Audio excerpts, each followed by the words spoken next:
Shalom saudara.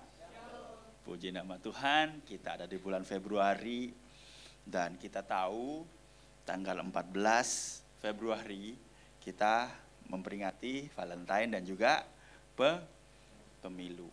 Saudara jangan golput ya saudara ya. Jadi kalau semisal kita, itu sebuah tanggung jawab kita sebagai orang percaya yang mana diberikan hak oleh pemerintah sebagai wakil Tuhan untuk kita memberikan suara kita, saudara. Tetapi permasalahannya, wah kalau si A, si B, si C kayaknya enggak baik. Kemarin saya habis melakukan podcast dan di situ kami berbincang-bincang, saudara, mengenai pemilu dan gereja. Wah, serem ya, saudara. Tapi di situ dikatakan bahwa kalaupun yang naik adalah pemerintah yang kita anggap jahat, tidak baik, atau bahasanya zolim itu saudara, itu adalah kehendak Tuhan saudara. Yang jadi pertanyaan, apakah kita sadar pemerintah yang telah ditetapkan Tuhan itu, apakah kita sadar untuk kita tetap harus menjadi berkat, menjadi terang untuk bangsa ini. Amin. Siapapun pilihan saudara, jangan golput, gitu ya. Pada hari ini kita akan belajar mengenai satu hal lanjutan dari kita belajar mengenai surat Filipi. Minggu lalu Kak Ruli tentang Filipi 1 ayat 2-3 mengenai damai kasih karunia. Lalu hari ini kita akan belajar dalam Filipi 1 ayat 3-11 mengenai Kristus sukacitaku. Bagaimana Kristus menjadi sukacita kita. Saudara, sukacita Kristus itu sukacita yang tidak dunia tawarkan. Dan hari ini kita mau belajar, kita belajar dalam Filipi 1 ayat 3-11 saudara. Saya akan membacakan untuk Bapak Ibu saudara, nanti ayat 10 dan 11 kita baca sama-sama. Filipi 1 ayat 3-11. Aku mengucap syukur kepada Allah setiap kali aku mengingat kamu. Dan setiap kali aku berdoa, untuk kamu, aku selalu berdoa dengan sukacita. Aku bersyukur kepada Allahku karena persekutuanmu dalam berita Injil, mulai dari hari pertama sampai sekarang ini. Dan hal ini aku yakin sepenuhnya, yaitu Ia yang memulai pekerjaan yang baik di antara kamu, akan meneruskannya sampai pada akhirnya pada hari Kristus Yesus. Memang sudahlah sepatutnya aku berpikir demikian akan kamu semua, sebab kamu ada dalam hatiku, oleh karena kamu semua turut mendapat bagian dalam kasih karunia yang diberitakan kepadaku. Baik pada waktu aku di penjara, maupun pada waktu aku membela dan meneguhkan berita Injil. Sebab Allah adalah saksiku, betapa aku dengan kasih mesra Kristus Yesus merindukan kamu sekalian.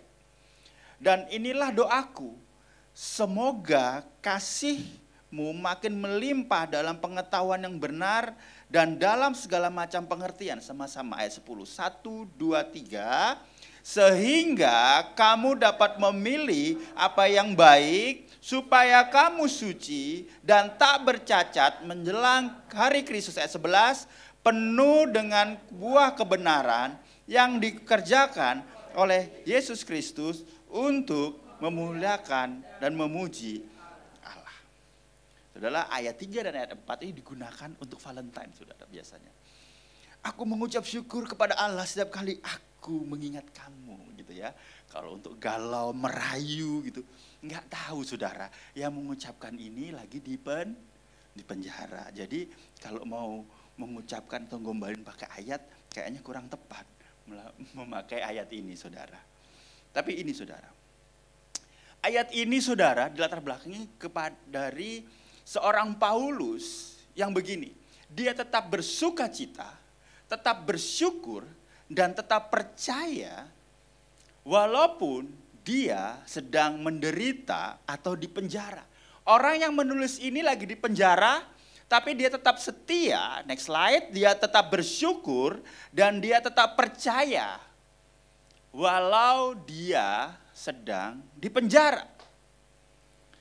Saya berdoa saudara supaya pada saat saudara mendengar firman Tuhan hari ini, sedang dalam masalah, sedang dalam pergumulan, saya berdoa agar sukacita Kristus ada di dalam diri kita melalui firman Tuhan hari ini saudara.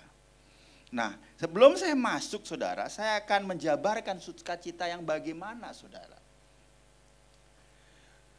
Ada sukacita yang ditawarkan dunia, tetapi juga ada Kristus menjadi sukacita kita. Hari-hari ini saudara, kita meyakini jika sukacita kita didapat dari uang, kekuasaan, karir, pencapaian, jodoh saudara. Apa sukacita kita? Sukacita kita adalah uang. Sukacita kita adalah kekuasaan, karir, pencapaian, jodoh. Enggak salah saudara, dan memang mendatangkan sukacita, tapi sukacita bagaimana? Gereja justru mendorong kita untuk kita terus berusaha bersama Yesus, bekerja, melakukan pencapaian-pencapaian, menjadi berkat di dunia ini saudara. Tetapi apakah ini yang dimaksud dengan sukacita Kristus? Yang bisa saya simpulkan adalah inilah sukacita yang ditawarkan oleh dunia. Secara tidak langsung pikiran kita terdoktrin oleh budaya-budaya barat, oleh budaya-budaya Chinese saudara. Makanya kalau Gongsi Facoy minggu depan itu katakan semoga mendapatkan kemakmuran dan kekayaan. Apakah kekayaan dan kemakmuran salah? Enggak saudara. Tetapi ada seorang artis bernama Coco Lee. Dia dulu waktu tahun 90-an, awal 2000-an lah saudara ya. Artis yang sangat sukses, mungkin Asian American artis pertama mungkin yang begitu sukses saudara. Dan juga ada Lee Seung Kun. Nah ini kalau suka nonton film Parasite di Netflix ada, film sangat baik.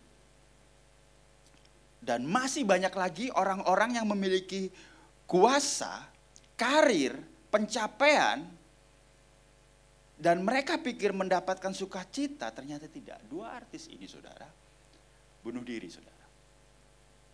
Dua artis ini bunuh diri saudara. Padahal mereka memiliki kekuasaan, ketenaran, pencapaian, bahkan uang saudara. Oleh sebab itu Raja Salomo, raja yang kaya raya, memiliki 700 istri dan 300 gundik, berkata, semuanya adalah sia-sia. Kenapa saudara saya berkata, wah kayaknya naik mobil ini bagus, kesini bagus. Karena belum merasakan. Tapi pada saat sudah merasakan, semuanya sia-sia. Karena tidak ada yang baru di muka bumi ini. 700 istri dan 300 gundik saudara. Wah kalau bikin KKR, istri dan gundik Salomo, wah nggak perlu promo saudara. Udah banyak sudah 1000 orang.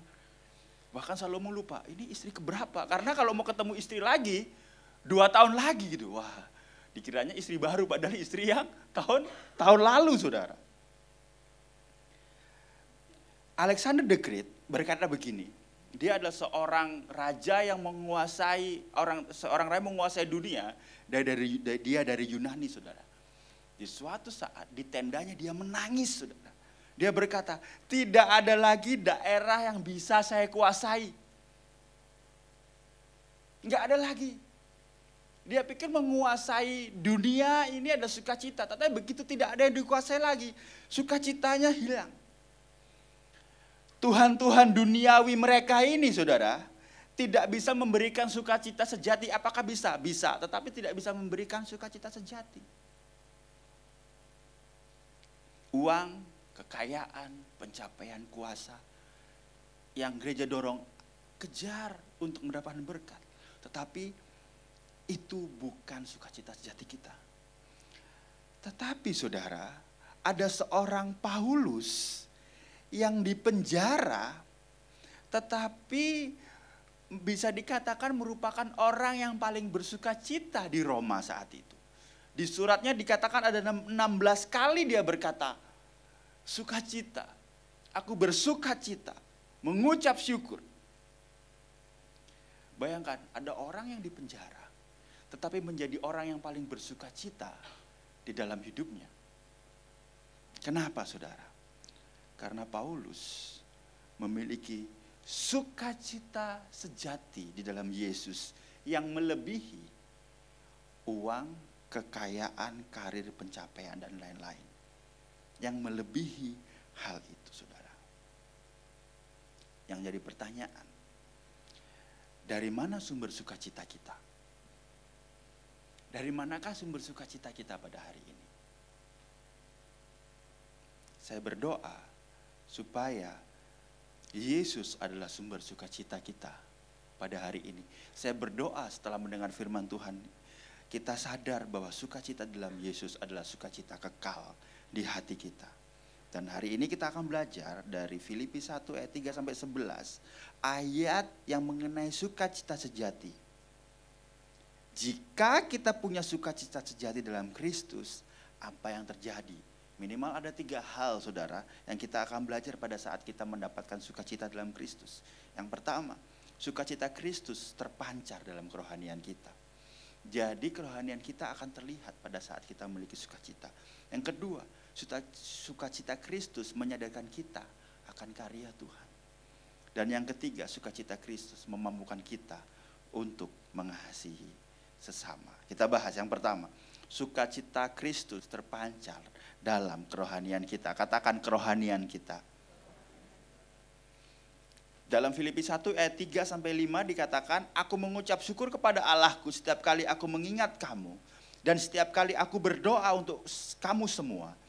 Aku selalu berdoa dengan sukacita. Aku mengucap syukur kepada Allah karena persekutuanmu dalam berita Injil mulai dari hari pertama sampai sekarang ini. Kita lompat ayat 9-11.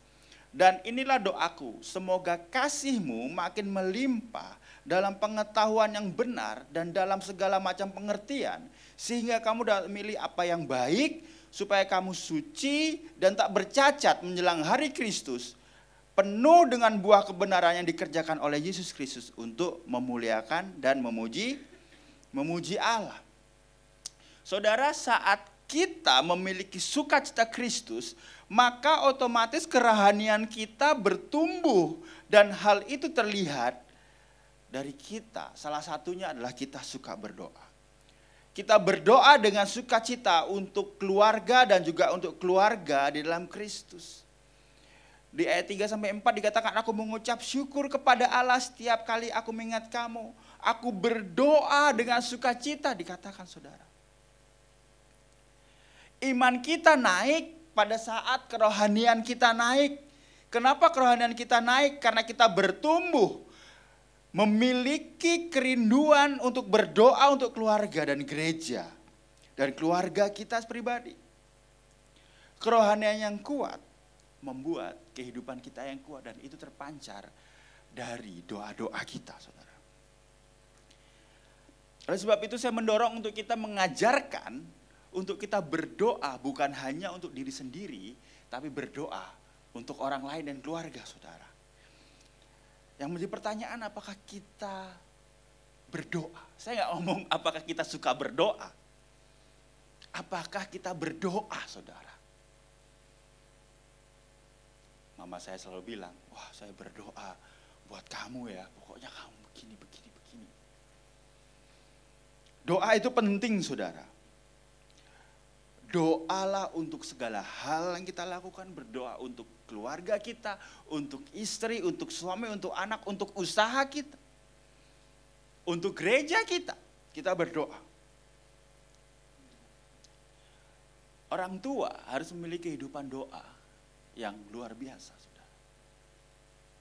Suatu saat saya lihat TikTok, saudara, anak umur 17 tahun hamil. Lalu si dokter berkata, orang tualah yang bertanggung jawab atas anaknya. Suatu saat saya punya murid sekolah minggu saudara. Lalu saya WA-an sama dia. Kamu kuliah di mana sekarang? Dikatakan, saya nggak kuliah. Saya mau cerita tapi nggak tahu mau cerita di mana. Ya cerita senyamannya aja. Seorang wanita saudara, umurnya ya murid sekolah minggu saya, jadi ya Waktu itu masih SMP, saudara, kelas 3. Lalu dikasih foto, saudara. Ding, gitu ya, di WA ya, ding, gitu.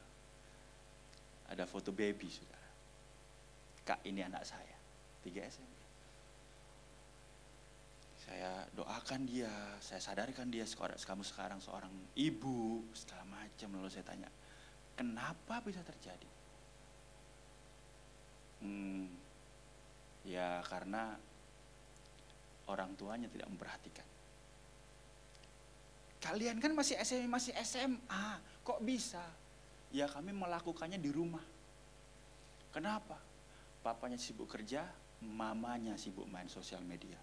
Jadi dia nggak tahu tuh anaknya ngapain, terserah, yang penting TikTok saya tetap jalan aja. Oleh sebab itu diperlukan sukacita Kristus dalam dirimu, supaya kerohanianmu meningkat. Dan itu terjadi dalam doa kita. Kita berdoa untuk anak kita. Kita berdoa untuk kehidupan kita. Engkau berdoa anak-anak untuk orang tuamu. Pada saat kita punya sukacita, kerohanian kita meningkat. Saat kita punya sukacita juga, persekutuan dalam kesetiaan Injil kita juga meningkat. Artinya apa? Kesetiaan kita terhadap kerohanian kita juga meningkat. Dikatakan di ayat 5, persekutuan dalam berita Injil mulai hari pertama sampai sekarang ini. Sukacita kita membuat kita tetap setia. Karena sukacita maka kerohanian kita bertumbuh sehingga kesetiaan akan Injil terbentuk. Karena banyak orang salah pergaulan, saudara. Kalau kita bergaul sama orang yang telatan, maka kita telatan juga, saudara. Saya ada teman, saudara, waktu kuliah itu rajin, terus satu kos sama teman-teman yang telatan. Tiba-tiba nggak tahu bagaimana terinspirasi begitu, dia juga ikut telatan. Dan tidak hanya telatan, saudara, dia terinspirasi untuk mencari alasan untuk telat, saudara.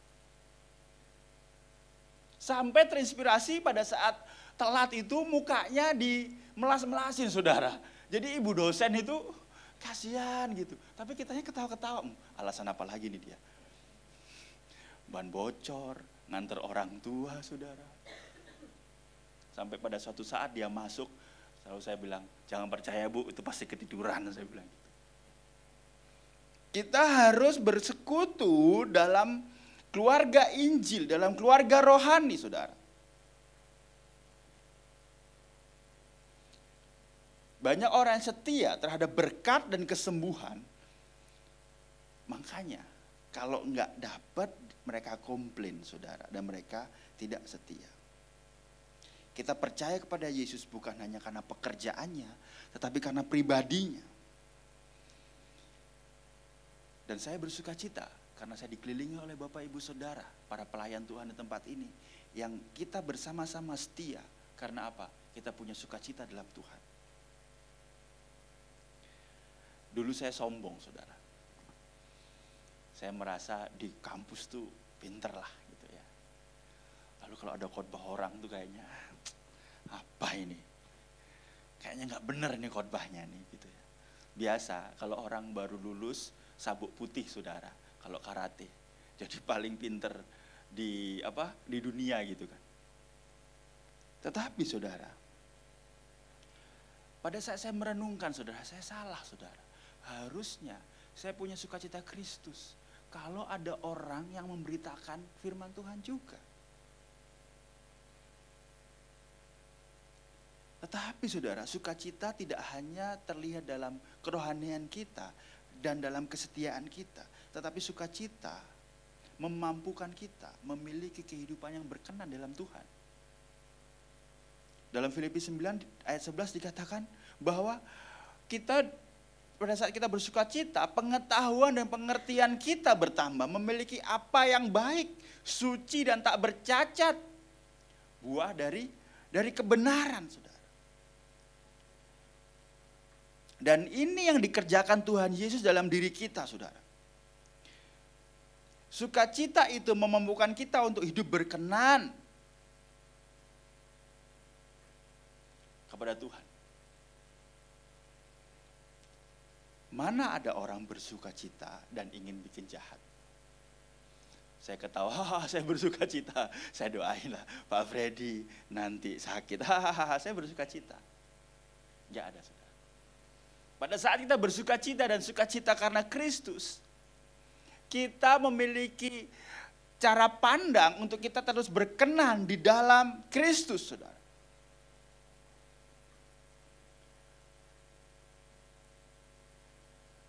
Kristus membuat kita memiliki kehidupan yang berkenan di dalam Tuhan. Suatu saat ada teman saya, kecelakaan, saudara.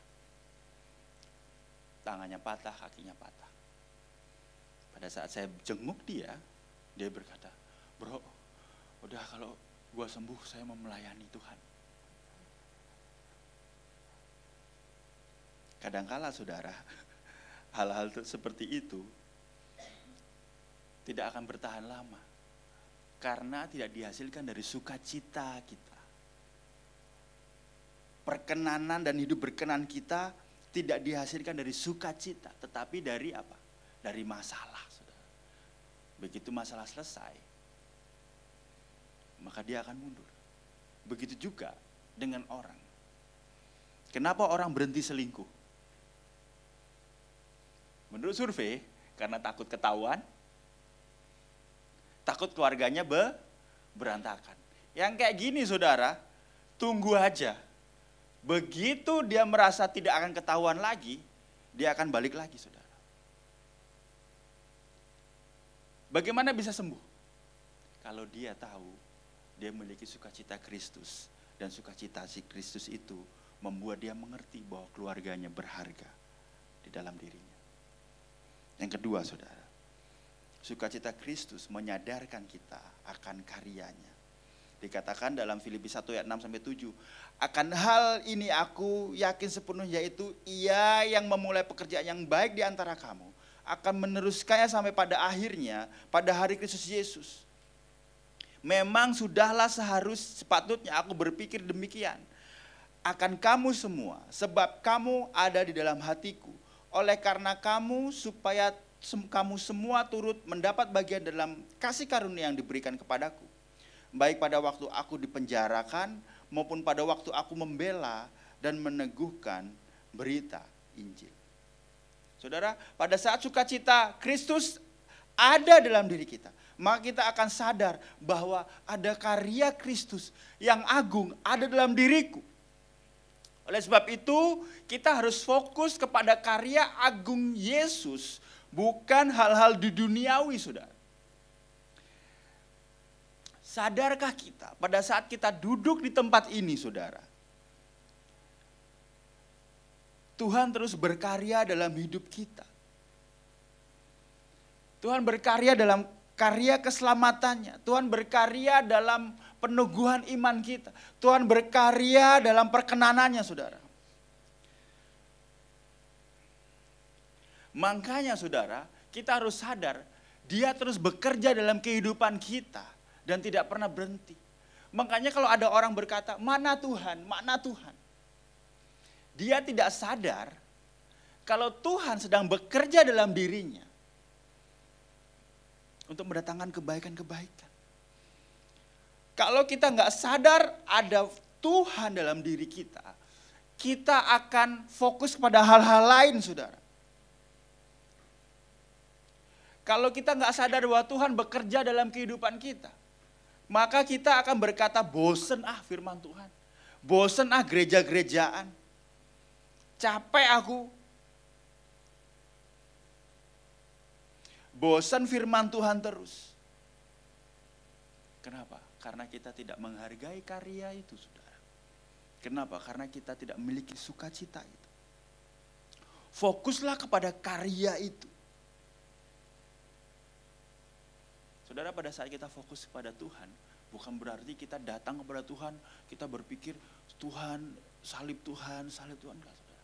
Pada saat kita fokus pada karya Tuhan, Tuhan akan memberikan yang namanya providence. Apa ya providence ya? Dia akan memberikan providence-nya pemeliharaannya dengan apa? Dia akan memberikan kita hikmat dalam bekerja. Dia akan memberikan kita kepintaran dalam berusaha. Dia akan memberikan kita kesehatan untuk kita mempermuliakan nama Tuhan. Pemeliharaan Tuhan akan terjadi pada saat kita fokus kepada karya Yesus, bukan untuk hal-hal duniawi. Oleh sebab itu saudara, mari kita fokus kepada karya Tuhan. Dalam dunia fotografi saudara, ada yang namanya, kalau lensa itu namanya back focus. Pasti Joshua tahu, Pak Edi tahu. Ada namanya back focus. Apa tuh back focusnya? Kalau saya mau moto Pastor Markus yang tampan dan menawan ini, ternyata yang fokus bukan Pastor Markus, tetapi Pak Markus yang fokus di belakangnya. Sama-sama Markus sih, cuman kan beda orang nih. Saya mau foto Pastor Markus yang ada di depan saya, yang tampan ini, tetapi ternyata fokusnya tahu ada yang lebih tampan di belakang. Menurut ibu sih gitu ya. Itulah back fokus saudara. Saya mau fokusnya ke Pastor Markus, tapi fokusnya kemana? Ke Pak Markus. Apa yang terjadi? Harus diservis ulang. Harus diservis saudara. Dilakukan kalibrasi, adjustment saudara. Kita balikin fokusnya. Nah pada hari ini mungkin ada yang back fokus lensanya, lensa rohaninya. Mari kita kembalikan lensa itu saudara kepada fokus yang sebenarnya, yaitu fokus kepada karya Kristus. Melalui karya Kristus kita mendapatkan hikmat, kita mendapatkan pemeliharaan. Karya itu akan diselesaikan oleh Yesus sendiri. Kita berkata Tuhan Yesus meninggalkan, enggak saudara. Tuhan Yesus akan menyelesaikannya. Yang jadi masalah, kita tidak tahu atau kita kurang sinkron sama Tuhan. Maksudnya Tuhan A, kita maunya B, B, B, B. Tuhan akan menyelesaikannya saudara. Suatu saat saudara, saya ini kan potong rambut sendiri saudara. Karena simple saudara. Saya nggak perlu ke salon. Selesai gitu ya. Nah suatu saat saya beli cukur yang murah saudara. Nggak sampai 100.000 saudara. Saya pakai sekali lancar saudara. Begitu 2 minggu kemudian saya pakai saudara. Baterainya habis dan rusak di tengah jalan saudara. Saudara bayangkan saudara. Saya nggak bisa keluar saudara. Sampai saya harus beli alat cukur yang lebih mahal tentunya. Yang baterainya nggak rusak. Bayangkan saudara. Tetapi saudara, karya Kristus tidak seperti itu saudara. Dia akan menyelesaikannya dari awal sampai habis saudara. Karya Kristus memiliki kedaulatannya sendiri saudara. Sehingga kita pikir pintu yang ditutup Kristus itu, kita pikir Yesus jahat, enggak. Itu adalah karya Kristus, itu adalah pekerjaan Kristus, itu adalah cara Kristus untuk menyelesaikan karya dalam diri kita. Makanya saya selalu berkata, kita harus bersyukur kalau ada pintu yang ditutup sama Tuhan. Karena Tuhan membukakan pintu yang lain untuk kita. Makanya kalau ada yang putus cinta, percayalah itu pintu yang ditutup Tuhan buat kamu. Karena ada sesosok yang menawan yang sedang menunggu kamu. Katakan amin bagi yang terakhir saudara. Sukacita Kristus memampukan kita untuk mengasihi sesama.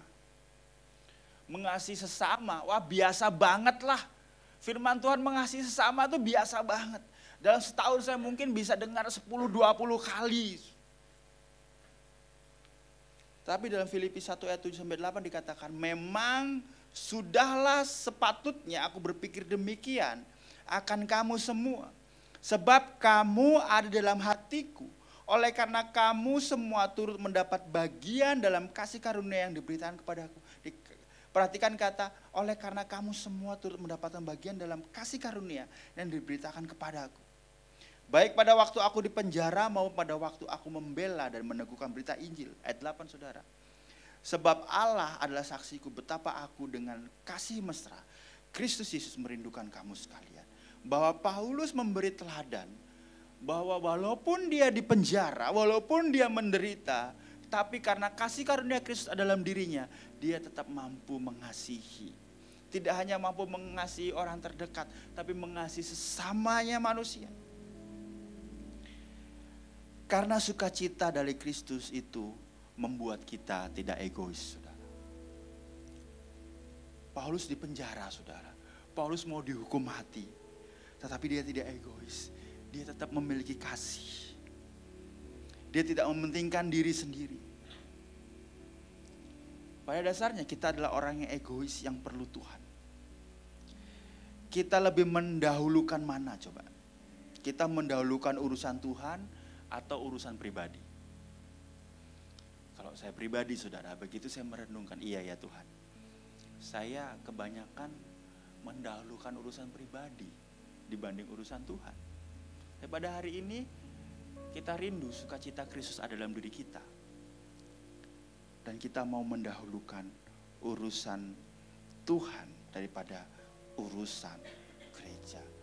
Dulu tanpa sadar saya datang ke gereja untuk teman, saudara. Wah, akeh koncone. Tapi mari pada hari ini kita datang ke rumah Tuhan karena kita mau memuji membesarkan nama Tuhan bersama dengan saudara-saudara seiman kita, saudara. Saya pernah berpikir juga, saya kalau nonton bioskop kalau bisa saya on time lah. Ada teman saya tuh marah-marah, saudara, kalau nonton bioskop kelewat iklannya itu dia marah-marah, saudara. Kan telat ini, lah film kita marah-marah juga lah, filmnya belum mulai tapi kita telat. Tapi apakah ke gereja kita mau on time seperti itu? Ya bisa dipikir-pikir lah pastor. Tapi kalau kita minta berkat Tuhan kita nomor 1 loh, saudara. Kita ke bioskop on time, ke gereja nggak on time, saudara. Sukacita itu membuat kita dapat terus mengasihi dengan setia. Oleh sebab itu, saudara, pada saat suami istri, jangan andalkan sukacita diri kita. Saya menikah sama istri saya hampir setahun, saudara. Sudah nggak ada tuh kayak waktu kenalan, waktu gini. Ya kayak temen aja. Nah, saya nggak membayangkan kalau bapak ibu saudara yang sudah bertahun-tahun menikah. Makanya modalnya bukan sukacita dan kasih dalam diri, tetapi sukacita Kristus, sehingga memunculkan kasih Kristus untuk bisa terus mengasihi dan berkomitmen kepada pasangan. Jemaat Filipi itu bukan jemaat yang setia, saudara, tetapi banyak jemaat yang tidak setia. Tetapi salib Kristus terus menopang dan firman Tuhan terus memeluk Paulus untuk terus bersukacita dalam segala hal. Oleh sebab itu dalam diri kita semuanya, istri-istri, suami, miliki sukacita Kristus untuk memampukan kita untuk terus setia mengasihi dengan setia. Karena kalau sukacita pribadi akan habis, saudara. Suami kalau nggak punya Kristus, maka yang ada negatif terus sama istrinya. Begitu juga dengan istri. Oleh sebab itu pada hari ini ada 3 hal, saudara. Sukacita Kristus terpancar dalam kerohanian kita. Pada saat kita punya Kristus, kerohanian kita naik. Kalau kerohanian kita naik, saudara, pada saat kita bekerja, berusaha, terlihat. Kasih kita terlihat. Doa kita terlihat. Yang usaha, pernah enggak kita berdoa tidak hanya buat usaha kita diberkati, pernah enggak kita berdoa untuk karyawannya? Supaya karyawan juga diberkati Tuhan. Kalau karyawan diberkati, maka kita juga diberkati, saudara. Sukacita Kristus menyadarkan kita akan karyanya. Bahwa kesetiaan itu, karya Kristus adalah teladan untuk kita terus setia di dalam Tuhan. Tetapi juga sukacita Kristus memampukan kita untuk mengasihi sesama kita, mengasihi keluarga kita, saudara. Yang terakhir, saudara, melalui pengorbanan Kristus, sukacita Kristus ada dalam diri kita. Kita memiliki sukacita kekal, bukan sukacita duniawi. Kita dimampukan untuk tetap setia dan bersyukur Walau keadaan tidak sesuai harapan, kita tetap mau bersuka cita. Sukacita Kristus memampukan kita untuk kita mengasihi dengan tulus. Kristus sendiri yang akan menyelesaikan karya agungnya dalam diri kita. Dan dia akan menyelesaikannya dari awal sampai akhir. Mari kita berdoa. Tuhan, kami bersyukur atas firman Tuhan hari ini. Ajar kami Tuhan untuk kami melihat terus kepada Kristus, sehingga kami memiliki sukacita Kristus dalam diri kami.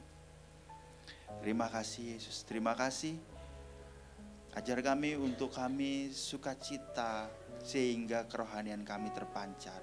Ajar kami untuk sukacita agar Kristus ada dalam diri kami dan kami sadar akan karya Kristus. Sukacita Kristus memampukan kami untuk kami mengasihi dengan tulus dan setia. Dalam nama Tuhan Yesus, meteraikan firman-Mu. Haleluya.